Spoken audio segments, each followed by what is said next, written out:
If you're an athlete, listen, because the truth is so many of you dealing with knee pain, coming back from a knee injury, are struggling with the high intensity of the sport because simply there's more stress on your knee. And that's why it's so important to nail down the rehab, get your knee strong, nail down the return to sport. But what if I told you there's still so many unnecessary forces impacting your knee and making your knee's life more difficult that you could eliminate, right? What if you could actually pressurize with your feet, create tension through your feet, through your ankle? What if you got a really strong front of your shin? And what if you got really strong hip flexors that allow you to move more effortlessly and less sloppy? Well, we'd be able to eliminate these unnecessary forces, making your knee's life more difficult, right? So what can we do to actually create that tension, that pressure in your feet? Make sure that every time we jump, every time we run, every time we decelerate, our feet are the first thing making contact with the floor. So what these exercises will allow us is to actually create that tension in your feet, in your ankles,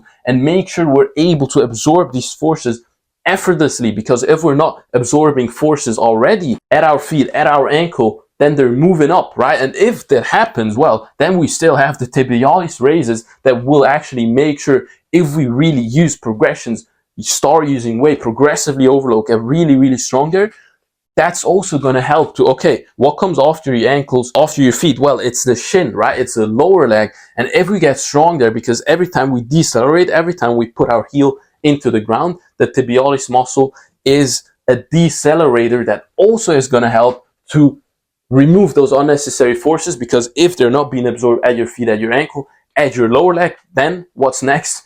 Your knee, right? So these two are kind of making sure that unnecessary forces are already being absorbed and there's less forces moving up to your knee that could damage your knee, that could hurt your knee, right? And then last but not least, the hip flexor raise. Why the hip flexor raise? To actually strengthen the hip flexor, obviously. Well, because the hip flexor is what picks our leg up, right? And is also what controls the leg when we're going down on the eccentric way. So getting strong hip flexors is just going to give us that more effortless movement of picking the legs up, and we're going to move less sloppy, and we're going to be slamming the knees less into the ground just because we have stronger hip flexors. We're able to pick up our legs more effortlessly and move more effortlessly, right? You could imagine, like, if you had so much weight you couldn't really lift up your legs, you would just stomping on the ground, and it's more impact on your knees, right?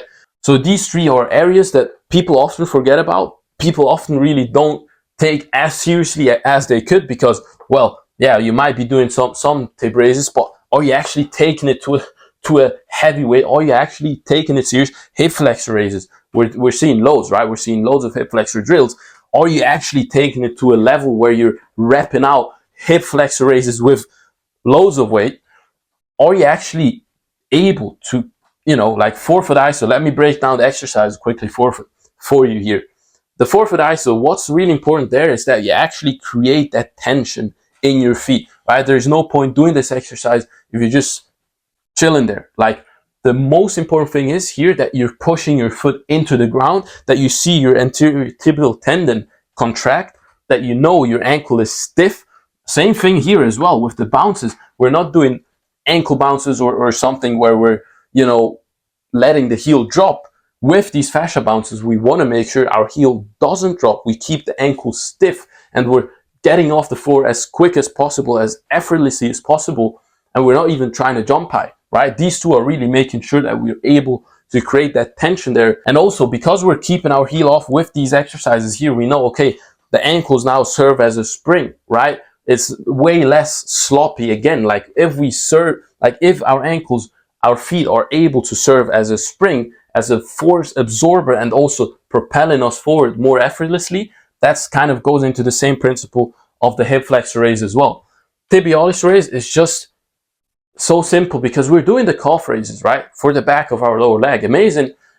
Why are we not also doing tib raises, right? For the front of our lower leg? Because first, we don't want imbalances from side to side, from front to back.